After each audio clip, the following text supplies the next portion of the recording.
Oiê, gente. Aqui é a Jal.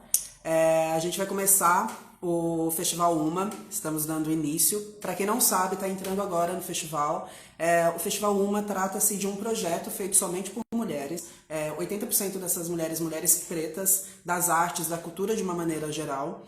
E o festival começa por uma necessidade de que essas mulheres estavam sem trabalho, algumas delas, porque, enfim, no atual cenário em que a gente se encontra, enfim, dificultou todo esse processo e todas essas áreas. Então a gente se uniu para alavancar o trabalho dessas mulheres e, paralelamente a isso, criamos uma vaquinha online para que, enfim, toda a grana arrecadada seja dividida igualmente por todas essas mulheres. Então, para quem não conhece ainda o projeto, está entrando agora aqui na live para saber um pouquinho mais, entra no nosso link na bio. As doações estão rolando lá, então vão até o final desse mês, de maio, dia 30 de maio. Então, quem puder, doe, quem não puder, ajude divulgando a live. E é isso, a gente vai começar com a Luanda Pires. A Luanda é coordenadora do Núcleo de Mulheres e LBTs da OAB aqui de São Paulo. Faz parte de uma série de movimentos, inclusive raciais, obviamente. E a gente está trazendo ela aqui porque, enfim, ela é uma mulher incrível, como todas as outras que estão no festival, e toda a pesquisa dela, o trabalho dela é muito pertinente para a discussão. E hoje a pauta, o talk da Luanda vai ser sobre direitos LGBTs e violência doméstica, que tem sido a violência doméstica ela cresceu absurdamente, né? Durante essa quarentena. Então a gente vai discutir um pouquinho sobre isso. Beleza? Eu vou chamar a Luanda agora. Ai, meu Deus, primeira live.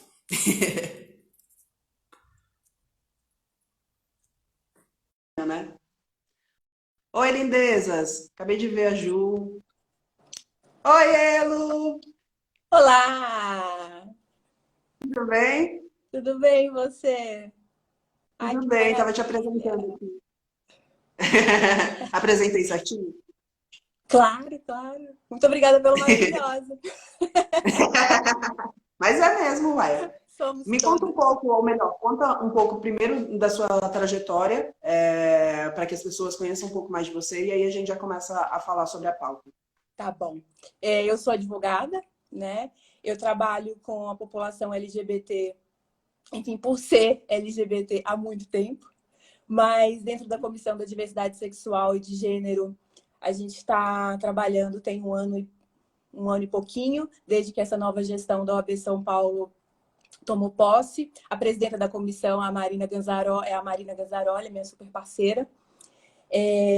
Eu faço parte de alguns outros movimentos também, como você falou, sempre fazendo essa intersecção entre a pauta LGBT e a pauta racial, né? E, claro, trazendo a questão, enfim, questão de gênero também.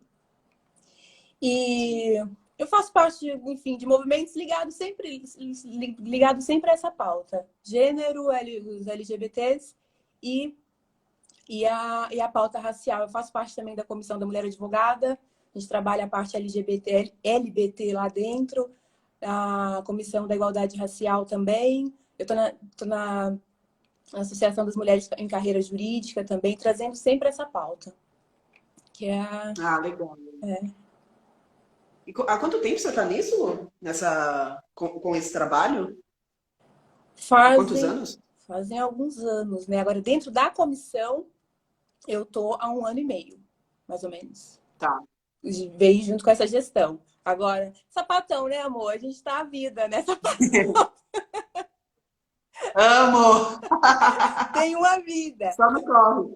É, Sempre no corre. desde que eu me Ô, Lu, formei, então, eu tô, enfim, lutando aí pelos nossos direitos. sim. Ô, Lu, e me conta um pouquinho sobre a realidade do LGBT hoje em dia e principalmente no atual cenário que a gente tem vivido, sobre as questões, enfim, jurídicas, legais, ao que recorrer em situações, enfim, de violência no geral. Você me disse, a gente bateu um papo antes, né, desse talk, sobre algumas leis que são específicas do Estado, e eu queria que você explicasse um pouquinho sobre. Você quer ir direto para a questão legal, então? Não, Vamos. você pode ir na ordem que você achar mais bacana, assim, do que você se planejou para falar. A gente pode falar das leis. Pode? Pode.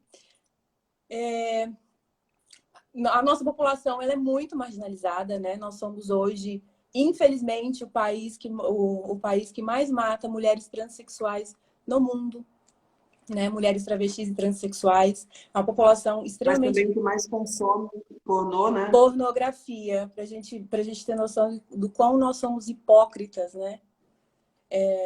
Sim, Do quão essa sociedade machista enfim, nos ataca enquanto mulheres. sim. Nosso, os nossos direitos enquanto população LGBTQIA+, a maioria deles foram conquistados, a maioria foi conquistada por meio do judiciário. Nós não temos muitas leis que nos protegem, né? A gente sempre conseguiu casamento, foi pelo judiciário, adoção, tudo aquilo que a gente tem foi por meio do judiciário. Uma conquista muito importante que a gente teve há pouco tempo atrás foi a criminalização da homotransfobia, né? Que hoje ela foi enquadrada e tida como a homotransfobia hoje é um crime de racismo. Em primeiro momento, até Sim.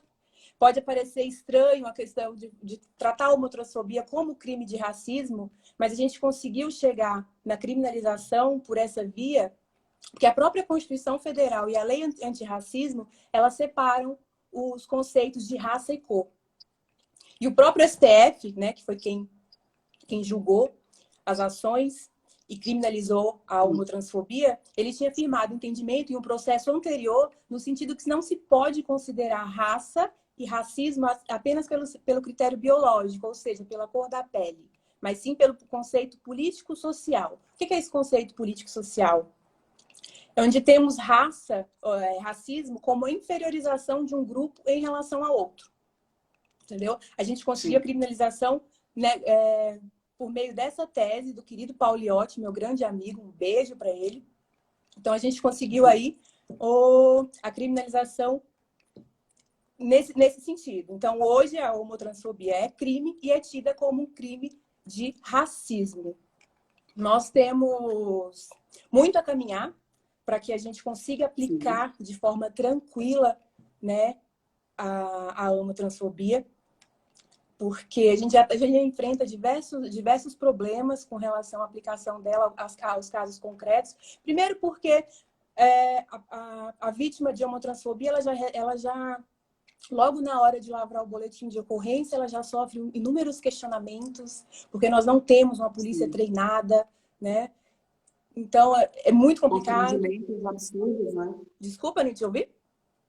Constrangimentos absurdos, né? Muito. É muito abordada a história de mas qual é o seu nome verdadeiro? E na verdade, né? Enfim, a violência ela acontece de inúmeras maneiras, né? De inúmeras Com a maneiras. população. Sim, você vai pensar que para muitas das vezes as pessoas que chegam a lavrar boletins de ocorrência são pessoas que sofreram violências físicas.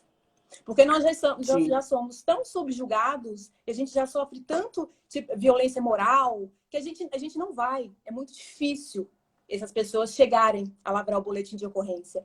Então, assim, eu sofri uma violência física, o meu emocional está arrebentado, e eu vou procurar ajuda e eu não consigo, eu sou questionado. Entendeu? E sofre outra violência, na verdade, Sofre né? outros tipos de violência. A gente está com sério problema, inclusive, na questão da tipificação na hora da lavratura desses boletins de ocorrência, que a gente não está conseguindo. Que os boletins sejam lavrados como crime de homotransfobia, como racismo. Entendeu? A gente está com muito problema. E o segundo problema que a gente tem é que a gente precisa firmar o entendimento. Ok, a homotransfobia hoje ela é crime, mas como a gente vê, a gente acabou de falar, a gente precisa firmar o entendimento, porque as pessoas, o judiciário, firme esse entendimento no sentido de que esse tipo de ação é homotransfobia. Não foi... A pessoa não apanhou por outro motivo. Ela apanhou por um crime homofóbico. Entendeu? Então, para isso, como a gente consegue isso no Brasil e como a gente conseguiu todos os nossos direitos no Brasil? Entrando na justiça. Só que nós enquanto advogados, sabemos o quão difícil isso é. Porque é difícil denunciar, porque tem essas barreiras logo na lavratura do BO. É difícil entrar com um Sim. processo desse porque o judiciário é lento. Então, a gente está falando aqui de um processo que vai durar anos. E nós estamos falando de uma violência que ela não é só física, ela mexe com o psicológico e emocional dessas pessoas, né? Então, você reviver aquela violência ao longo de anos, para a gente conseguir criar jurisprudência, é muito difícil. Nem todo mundo quer. E óbvio, né? É justíssimo a pessoa decidir não E é por enfrentar isso um que muita processo gente não desse. processa, né? Exato. Não entra legalmente, porque é tão cansativo o processo, você já sofreu tantas coisas, tantas violências no meio disso tudo, que aí você não quer sofrer mais uma, né? Porque você chega num momento desse e sofre novamente violência. Exatamente. Exatamente. E por anos, né? Porque você vai ter que reviver aquela violência a cada audiência, a cada, enfim, Sim. a cada determinada. Isso acontece o tempo inteiro nas ruas, aí você vai tentar entrar com o processo, acontece também legalmente falando, e então o erro é completamente estrutural, né? É uma falha estrutural absurda. Exatamente. Voltamos, eu acho que é o problema do Brasil, né? Sim, sim. É estrutural, né? Eu acho que a maioria dos problemas, se bobear todos, né, são estruturais. Assim, é tão normatizado esse tipo de situação que você deixa passar. E simplesmente a gente acaba se acostumando, né? Exatamente. E a gente se acostuma, e é muito triste, né? Porque a gente se acostuma a viver situações de violência, né? A gente Sim. enfim, trabalha com isso de uma forma normal. Isso é muito triste para a população que sofre, né? Mas você falou, Isso é uma situação também que se repete em questões raciais? sim, sim, Esse tipo de. completamente. Um dos problemas que a gente enfrenta ou enfrenta e vai continuar enfrentando em relação à criminalização é um problema semelhante ao que a gente enfrenta ao racismo. Por quê? Nós temos, a gente tem o crime de racismo, né? Que ele é um crime inafiançável e imprescritível, que quer dizer o quê? Que de acordo com a Constituição Federal, um crime imprescritível é aqueles que podem ser julgados a qualquer tempo, independente da data que eles ocorreram. Inafiançável Tá. é que a pessoa não pode pagar fiança para sair e responder em liberdade, por exemplo. Esse é o crime de racismo, ele é imprescritível, inafiançável, e nós temos uma lei antirracismo em vigor há muitos anos no país. Uhum. Além do crime de racismo, o Código Penal ele tipificou a injúria racial. Que a injúria racial... Me ligaram aqui, Me desculpa. travou. A injúria racial, Imagina. ela consiste em você ofender alguém. O racismo, você ofende a coletividade. A injúria racial, você ofende alguém. Só que a partir do momento que você comete um crime de racismo, você é racista, você não está se ofendendo só a mim, Luanda, enquanto mulher preta. Você está ofendendo toda, né? As minhas manas, Sim. enfim, toda a população negra. Né? Mas a injúria racial, enfim, que é trazida pelo Código Penal, ela deixa... É uma brecha. É uma brecha e ela consiste em... Ela fala que a ofensa ela foi direcionada apenas a uma pessoa. Entendeu? A Sim. partir, enfim, valendo de elementos relacionados à E raça aí, ou não, consequentemente, é mais leve, né? é mais leve. Ela prevê pena de multa, ela prevê fiança, entendeu? Aí, qual o problema que a gente tem desde antigamente com a lei do racismo? As pessoas que são condenadas, geralmente, elas acabam tipificadas do crime de injúria racial e não de racismo. Porque o racismo ele é muito pior, ele é muito mais forte e as penas são muito maiores. Entendeu? Então, assim, hoje no Brasil, você entra com um processo desse, é muito provável que a pessoa, se ela for condenada, ela será condenada por injúria racial. Cara, isso só ajuda a perpetuar ainda mais crimes de racismo. Porque aí o cara não é penalizado como deveria. Exatamente. É uma pena mais branda, que fala, ah, não, ele não ofendeu a coletividade, ele ofendeu apenas você, sabe? Então, é muito Sim. E que complicado. conota algo só pessoal, né? Exatamente. Quando não. Quando o crime de racismo, não. Não é pessoal. Você está ofendendo um coletivo, você está ofendendo um grupo de pessoas. Né? E a gente... Sim. E o mesmo problema será enfrentado, e já vem sendo enfrentado por nós com a questão da homotransfobia. Porque Sim. essas E pessoas... Lu, Hã? não, pode continuar, eu tenho uma pergunta para te fazer. Porque essas pessoas... O que é muito provável que isso vá acontecer também quando a gente for se levar para o judiciário e conseguir algum tipo de jurisprudência. Essas pessoas virem a ser condenadas por injúria racial e não por racismo, como deveriam ser. Sim. E aqui em São Paulo, especificamente, existem órgãos que acolhem essas pessoas que sofreram violência, seja racial, seja violência homofóbica? Existe algum órgão específico, alguma ONG, alguma coisa do tipo que ajuda a encaminhar essas situações? Sim, nós temos diversos equipamentos em São Paulo. Nós temos os CRDs, que são centros de referência. Nós temos os centros de cidadania, o centro de cidadania. O CRD é apenas no centro da cidade. Ele fica na Santa Cecília. Mas nós temos centros de cidadania que acolhem essas pessoas e direcionam, fazem esse atendimento inicial e direcionam para, enfim, para o que a depender da violência sofrida, da necessidade ou do que for necessário, né? Para cada um, o centro de cidadania eles direcionam. Nós temos também diversas Sim. ONGs aqui em São Paulo. A gente tem a Casa 1, que acolhe essas Sim. pessoas e Que tem um também trabalho incrível. Mas sim, estava arriscando fechar, né, numa época. sim, Não foi sei ano como é que tá passado, agora. foi ano passado. Mas a gente conseguiu, enfim, depois de muita luta do pessoal lá, conseguimos manter. Temos a Casa Florescer também, que acolhe mulheres trans e travestis. Nós temos a Casa Chama, que acolhe também e auxilia mulheres trans e E a maioria travestis. dessas instituições, elas não são governamentais, certo? Certo, certo. Então elas dependem de um rolê meio coletivo, assim, do corre, né? Sim, total, total. A Casa Chama, por exemplo, é dessa forma. A Casa Florescer, hoje a gente tem duas casas, Casa Florescer 1 e Casa Florescer 2. Eles são ligados, Uhum. eles são um equipamento público. A Casa 1 não, né? E os CRDs e o Centro de Cidadania também são equipamentos públicos.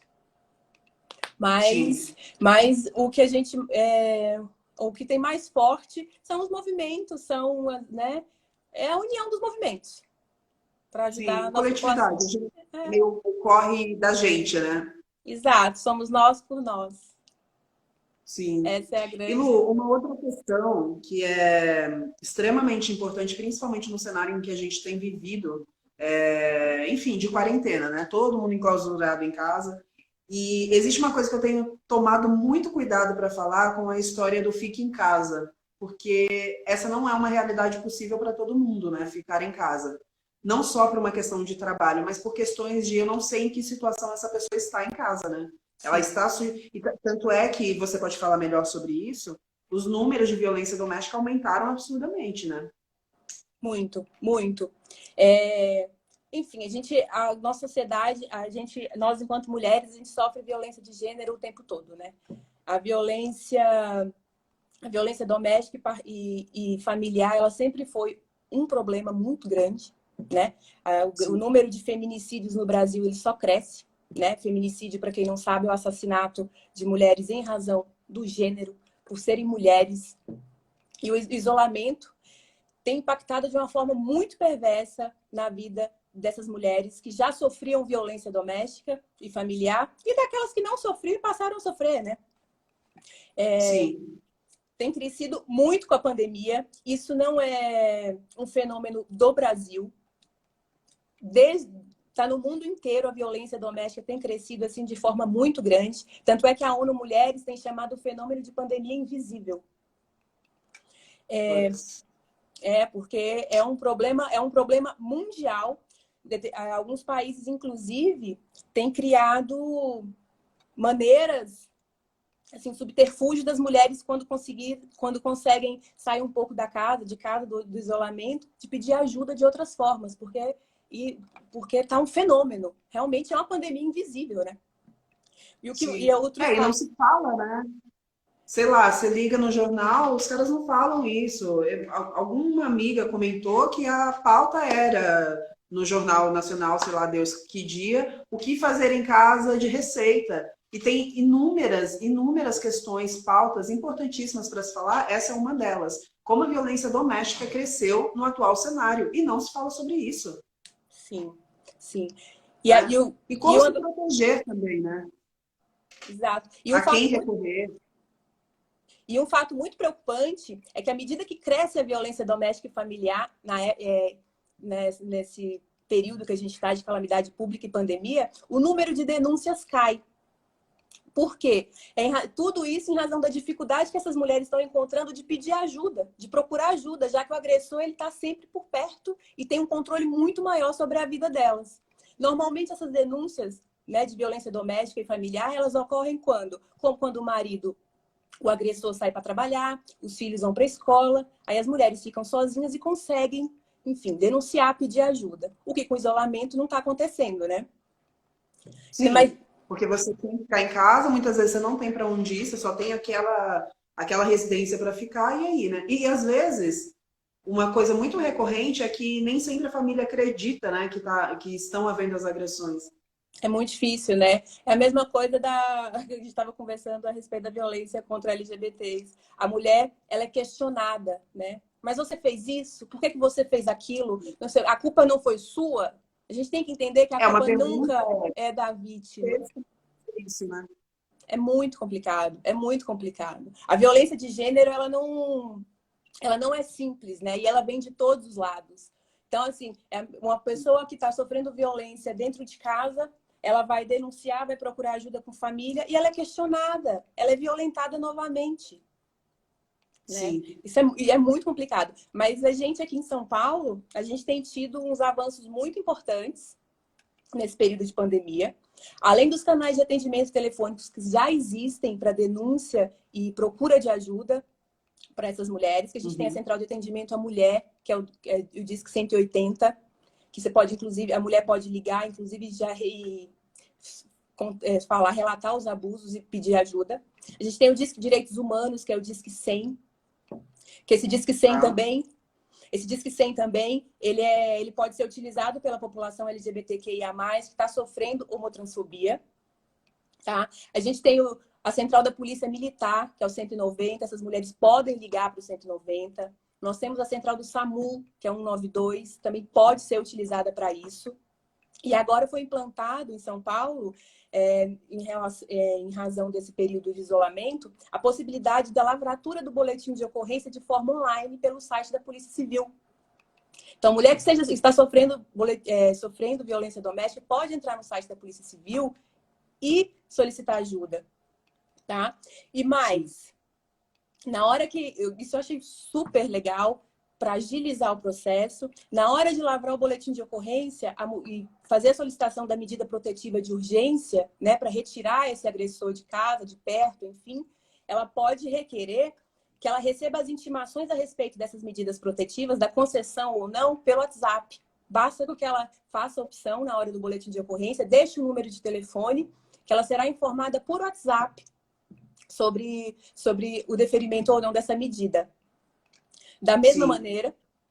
maneira, nesse mesmo sentido, a Corregedoria de Justiça de São Paulo emitiu uma recomendação para todos os juízes e juízas de São Paulo, para eles analisarem essas medidas e concedê-las, essas medidas de urgência, independente da lavratura do boletim de ocorrência ou não.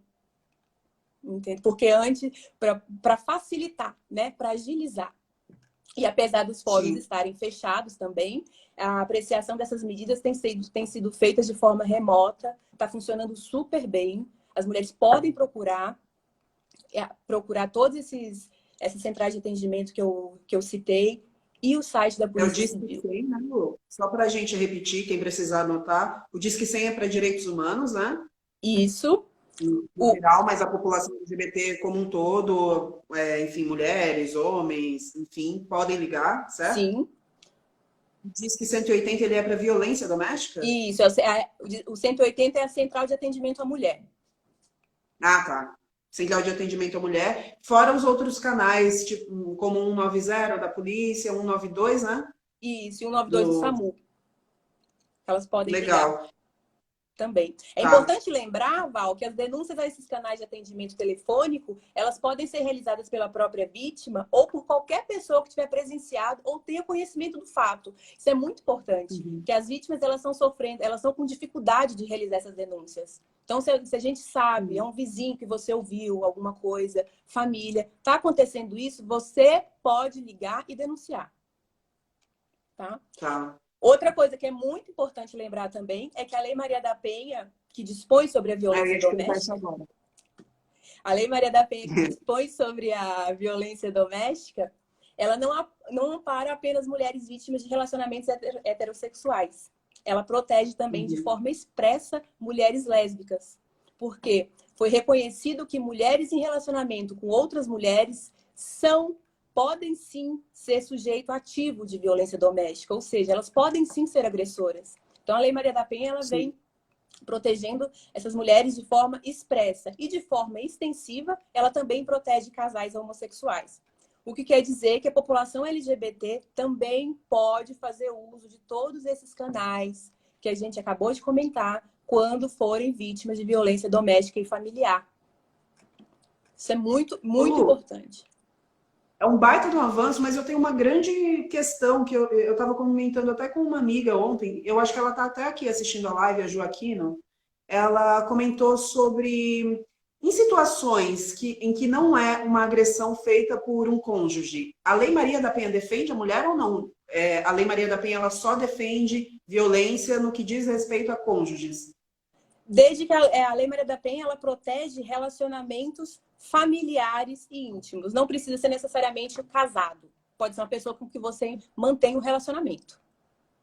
Mas se eu sofro violência, sei lá, tô passando na rua, um cara faz alguma coisa comigo, a Lei Maria da Penha, ela não comporta isso. Não. Esse tipo de situação. Não, nós temos outras leis que te protegem, mas a Maria da Penha é voltada para a violência doméstica e familiar.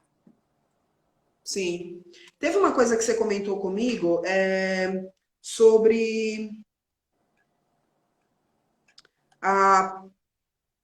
eu acho que questões que, como leis específicas aqui em São Paulo, que existe um avanço e algumas coisas que você comentou até que existe uma dificuldade de lidar com elas por falta de conhecimento dessas leis específicas do estado de São Paulo. Você quer falar um pouquinho sobre? Claro. Eu comentei com você a respeito a gente tem uma lei estadual, a 10948, que pune administrativamente estabelecimentos públicos e privados que cometem a homotransfobia, a LGBTfobia. É uma lei muito importante, ela funciona bem, a denúncia é simples, ela pode ser feita por online também. E o que quer dizer que ela pune administrativamente? Ela dá multa, né, para essas empresas, para esses órgãos que cometem, cujos funcionários cometem, enfim, algum tipo de LGBTfobia. As pessoas em São Paulo... Então, é uma lei específica para esse tipo de... Por exemplo, eu sofri violência, eu sofri homofobia sei lá, num bar. Essa lei, ela comporta isso, nesse sentido. É a 10948, é isso? 10948 de 2001. De 2001, tá. De 2001. Ela dispõe sobre as penalidades que serão aplicadas aos estabelecimentos comerciais e órgãos públicos que discriminem pessoas em razão da orientação sexual ou identidade de gênero. É importantíssimo, eu não sabia dessa lei, né? É importantíssimo. Pois é, Ju, ela é muito importante. A gente tá chegando no fim, tem uma pergunta da Ju.ms Costa. Ela perguntou assim, como é que faz para participar da comissão? Existe essa possibilidade? Claro. A Comissão da Diversidade ela é aberta a todos, não precisa ser advogado ou não. Tá? Agora, como a gente está em isolamento social, as nossas reuniões estão suspensas, mas as nossas reuniões, assim que acabar o isolamento social, as atividades da OAB retomarem, elas voltarão a funcionar normalmente. A gente tem reunião uma vez por mês, sempre às primeiras quintas-feiras, na OAB da Praça da Sé, no 5º andar. É só chegar, não precisa de nada. Precisa ser advogado. Que legal. É aberto. É só chegar às 17 horas, as primeiras quintas-feiras do mês. E quem quiser também acompanhar, ou pelo meu Insta, que eu também sempre publico lá o dia das reuniões para lembrar, que é Luanda F. Pires, ou pelo Insta da Comissão da Diversidade, que é Diversidade OABSP. Só entra lá, a gente publica em relação às reuniões e toda a movimentação, todo o trabalho que a gente faz. Lu, se alguém tiver dúvida sobre as leis que a gente falou, sobre as questões que a gente falou ou pertinentes a ela, pode entrar em contato com você pelo seu Insta, por DM? Claro, claro. Pode mandar. Ah, legal. Lu. Ah, massa. Tem mais alguma pergunta? Acho que não, né? Só agradecer o pessoal que entrou aqui, os migo, as miga, os mig, que vieram, perguntaram. Lu, você quer falar, deixar algum recado? Eu quero agradecer, né? Eu fico extremamente feliz em ter podido estar aqui com vocês. Muito obrigada pelo convite. Esse festival é muito importante, né? Nasce para fortalecer o trabalho de todas nós mulheres, né? Na maioria negras. Parabéns pela iniciativa. Muito obrigada pelo convite. Foi lindo participar e construir um pouquinho aqui com vocês e acompanhar a produção desse festival que foi babado, né? Enquanto eu acompanhava, não me vinha outra coisa na cabeça, a não ser aquela fala icônica da Angela Davis. Quando a mulher negra se movimenta, toda a estrutura da sociedade se movimenta com ela. Babadeira. Exatamente. Isso aqui é prova disso. Parabéns. Obrigada, Lu. Lembrando todo mundo que a gente vai continuar aqui o dia inteiro. A gente vai fazer um intervalo de uns 10 minutinhos agora. O próximo talk é com a Mariana Reis, sobre saúde mental e planejamento, principalmente pós-pandemia. Como lidar com a vida voltando ao normal, ou pelo menos ao que a gente conhecia como normal, depois que passar tudo isso. E agradecer de novo a Luanda por ter aparecido aqui, maravilhosa. A gente ficou muito feliz. E a gente tem planos de, passou a quarentena, fazer esse festival virar físico, presencial. Arrasou. Tô junta, hein? Obrigada, Lu. Um beijo. Beijo. Boa tarde a todos. Beijo. Obrigada. Tchau. Gente, só lembrando, continuem aí. Daqui 10 minutinhos a gente volta. Como eu disse, com a pauta com a Mariana Reis. A Mariana Reis é psicóloga e com especialização em questões raciais também.